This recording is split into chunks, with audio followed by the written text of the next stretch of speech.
In our first story, acquiring land for agriculture and other purposes is one of the most cumbersome experiences people just want to avoid. Family and communal litigation, often characterized by violence, besides the cause, scares many entrepreneurs. But even when the process is said to be smooth, a piece of land could accommodate just a few crops, and acquiring more land would also be inevitable. Well, that hustle may soon be over, following the introduction of a new innovation of using sacks to cultivate crops, which appear to be catching up with many Ghanaian farmers. And that's how Kwesi Deborah brings us this report. Paul Jan is a native of Nyinahini, capital of a Chimampunia district of the Ashanti region. The main occupation here is farming, which he has done from childhood until he came to settle in Kumasi. Paul, now a businessman, is reliving his passion in rather unusual medium, using the sack for crop cultivation. This morning he fills the sacks. The soil is already prepared with organic pesticide and fertilizer. Following success with carrot, lettuce, pepper and cucumber, he is now more in love with tomato cultivation. His latest plants are only 32 days and they're already fruiting. The sack has 75 tomato plants. I started with only 2 sacks, and as you saw, only 2 sacks, I was able to plant 150 plants of tomato on it. And by simple calculation, and you saw it that as at 32 days, as at today, it has started fruiting. You saw it yourself. The flowers and everything is so wonderful. And I've prepared my sack, and I've also prepared my soil. I've treated my soil with pesticides, and I've added my fertilizer and what have you. So the space I have in my house, it's estimated that I'll be able to get 480 sacks. And from the research I have, 24 sacks is equivalent to 1 acre. So this calculation gives me 20 acres within my house. That is wonderful. From 1975 to 2000, agricultural land expanded from 13 to 28% of Ghana's total area. 13 years later, it reached 32%. The unprecedented agricultural expansion overruns many of the other land cover types, that is, the savanna, woodland and forest. There are fears the rate of loss of Ghana's forest resources makes conservation environmentally unsustainable.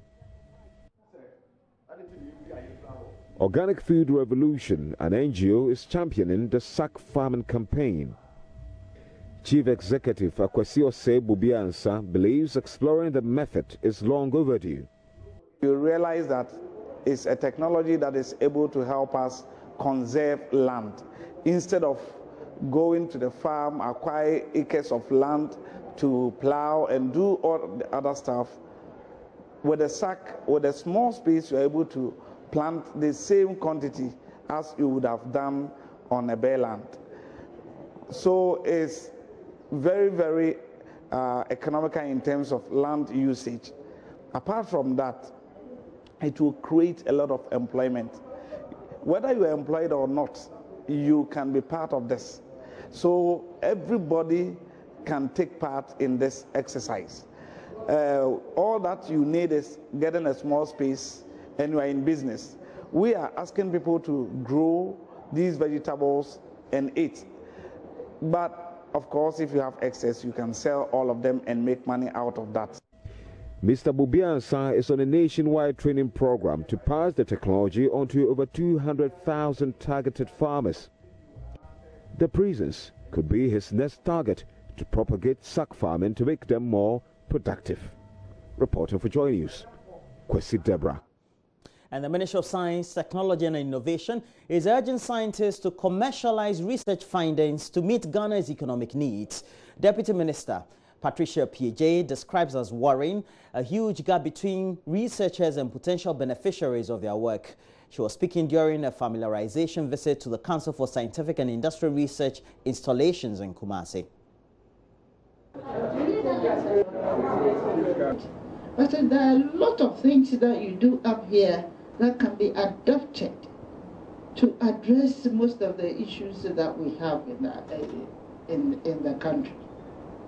So we are paying critical attention to your institute. All the 13 CSIR research centers, we have taken a very positive attitude to it. At the Building and Road Research Institute, officials briefed Madame Appiagyei on the Bitumen and Asphalt Technology Center and the construction. The Deputy Minister also interacted with officers at the Crops Research Institute. She urges Ghanaians to do away with perception, improve crop varieties of poor quality. What has been done is a pure scientific approach to enhance production and also to create more quality. Because we went to the rice farm and they gave us a number of variety of rice that has been developed. They're talking about 12. And you realize that the qualities are so good out there. And what is even happening in our system that is so dangerous and I think we need to deal with is the fact that people are emptying the produce and rebagging them into foreign bags, which is not the best. If we have been able to develop good quality products, we need to sell it out with pride that it's something that is coming from our country. We must learn to appreciate what we have. So those who are into such practices, we want to issue out a warning out there that is a criminal activity. And if anybody is found doing that, he knows that we can really drag the person to court because it is our right to display it out there and let everybody know that that is through the research findings of CSIR, and it must be as such. Dr. Stella Ama-Inin is director of Crops Research Institute. Brown streak disease is a disease that has been found in Eastern Africa. It's been there for more than 5 years, but it is not exactly in Ghana. But what we are saying is that for all our cassava varieties that we develop, we want to make sure that they do not have that disease because we know it has the potential to wipe out all the cassava in the country, just as it has done in other countries such as Tanzania. And so we are doing preventive research to mitigate such issues from happening. Reporting for JoyNews, Kwesi Deborah.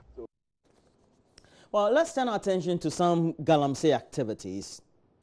Government's ban on galamsey and the subsequent deployment of military personnel to illegal mining sites in the country is having a toll on not only the illegal miners, but residents and businesses located in those communities. Dakurupe, located in the Bole district of the Northern Region, is one such community where the lives of the people hinge on gold mining. However, 4 of them have since been apprehended by the Operation Vanguard team, forcing the illegal miners to abandon the site. The situation is already having a toll on some families and businesses.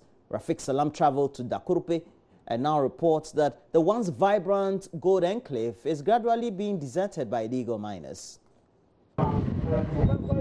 Dakurupe is one of the oldest mining hubs in the northern region. The land in the community is flat, with greater percentage of it seeded to rocks.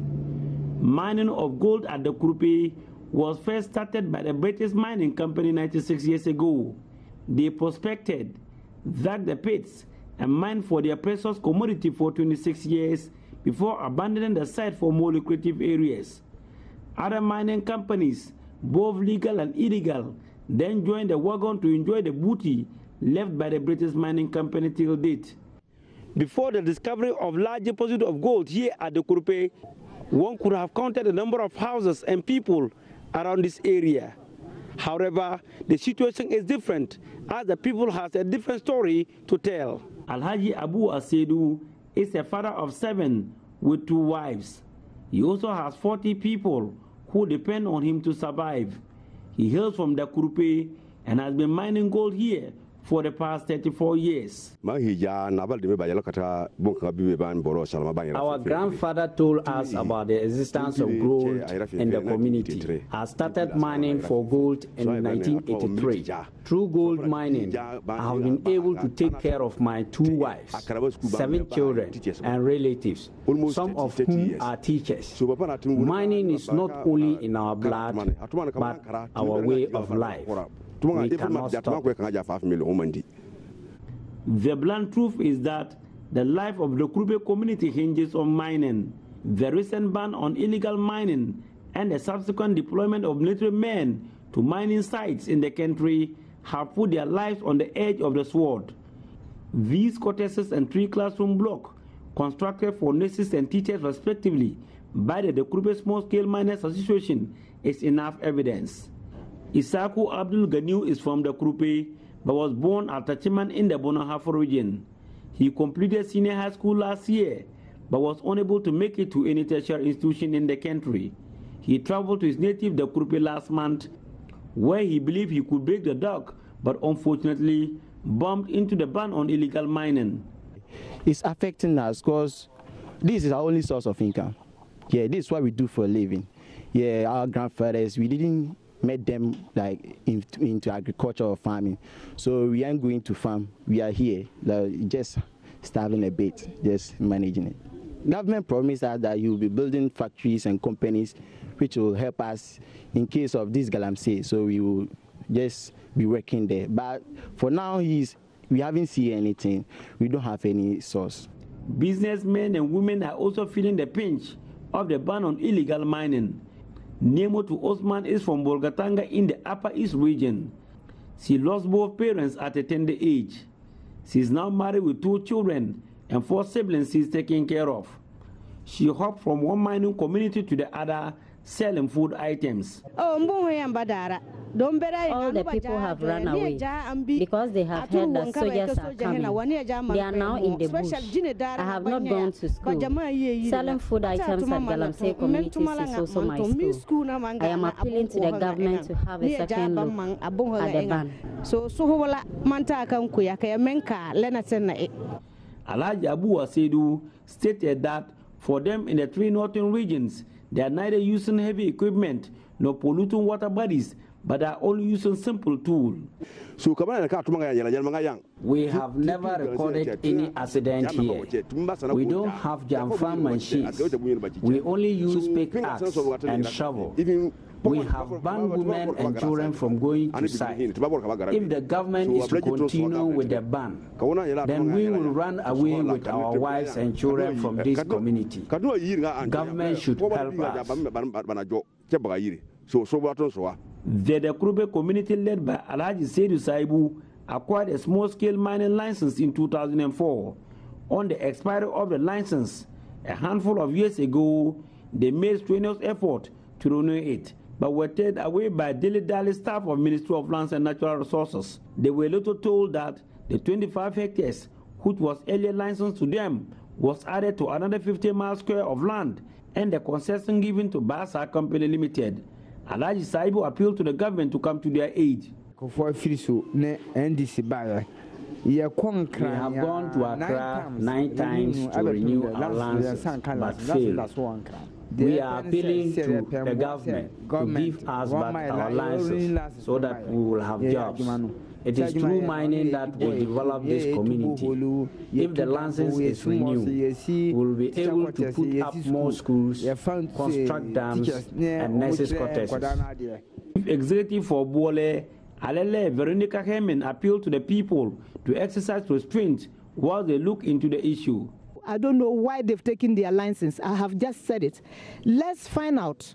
Let's know the reason why the license is not being renewed. Come to my office. Let's sit down and talk. Because I came and met that somebody is confiscating the land. And I don't think that is right. If they say don't mine, then don't mine. If they say let's regularize mining, we will try and do it. The Krupe is one of the places that we will try, but I have to know the reasons why somebody is taking their land from them. There are fears that they will be out of job. So what are the alternative sources? For the out-of-job and alternative sources I actually mentioned, we have agric. There are so many jobs that are coming, but if this is what they want to do, then that's a different thing. But the jobs that are coming will give all the youth so much work that they will even want to go down there to go and mine. My tour around all mining sites here at the Kurupe revealed that they have all been abandoned. You can even describe them as ghost towns. And that signifies that the people are really feeling the pinch. Reporting for JoyNews, Rafik Salam, the Kurupe. Oh, good one. I love the last post there. But Rector of the Ghana Institute of Social Democracy, Dr. William Ahaji, has dismissed claims that the school is sidestepping accreditation processes. The opposition National Democratic Congress last week launched the institute to equip its members with knowledge of fundamental principles of the party. Speaking on the pause with Gifty and Apia, Dr. Haji said, though the school is for its members, it is also open to all, including members of the governing New Patriotic Party. It's open to all Ghanaians. You know, for some people, they're just seeking knowledge. And indeed, while we are teaching social democracy, we'll be teaching liberal democracy, so you'll be able to understand the difference. Okay. And therefore, if there's an MPP person out there who wants to come and study, why not? As long as he's interested in it. But we'll give preference to our people first. Our prime objective is to build capacity of our members to be more effective and efficient in the discharge of their responsibilities at all levels. But you're going to make some money. We will definitely make some money. We should make some money. We've talked to a number of institutions outside who have indicated that we should submit proposals. We've had support from Friedrich Ebert Stiftung, for instance, in doing a number of things. We have a huge diasporan population, our Ghanaian diasporan population, who have committed to supporting the work. It doesn't have to come in the form of money. It can come in the form of books, in the form of teaching and learning materials, or furniture. In fact, we're even at the point auction some facilities. If you did, we'll honor you with that. So we will use a diversity of approaches to raise resources for that. If you're interested in us immortalizing your name, just bring some money. The core program will be the philosophy and the ideology of social democracy. You need to understand that it's an institution of governance and political economy. So you would definitely understand social democracy as a philosophy and as an ideology. You'll be studying the history of the NDC, but you'll also be doing constitutional studies, the party constitution, the national constitution. We're doing citizenship and patriotism. We're also looking at elections and electoral system, political communication, mobilization, grassroots mobilization. We're doing for the large number of the young that we have in our party, especially those who are without work. We'll be training them in entrepreneurship and innovation. Should your party win the next elections and the president, appoints people, will it be mandatory for all of them to go through this institute? It would be preferable. We would work with the thought that it should be attractive for them to acquire an understanding of who the party is. But in time, perhaps in time, we'll request that to hold office in the party, you need to go through this kind of training. And that's it for the latest news updates we have. But we have a lot more news. We'll be looking at the newspapers. We have indeed a couple of them in the studio. And we know the subject of the collapse of two foremost banks, the Capital Bank and UT Bank, will definitely be dominating the front pages. We'll also be looking at what the stories are on the various online portals. But through it all, you can get interactive on Facebook, join us on TV. We're streaming there live too. And then give us a lot more of your messages on our WhatsApp platform.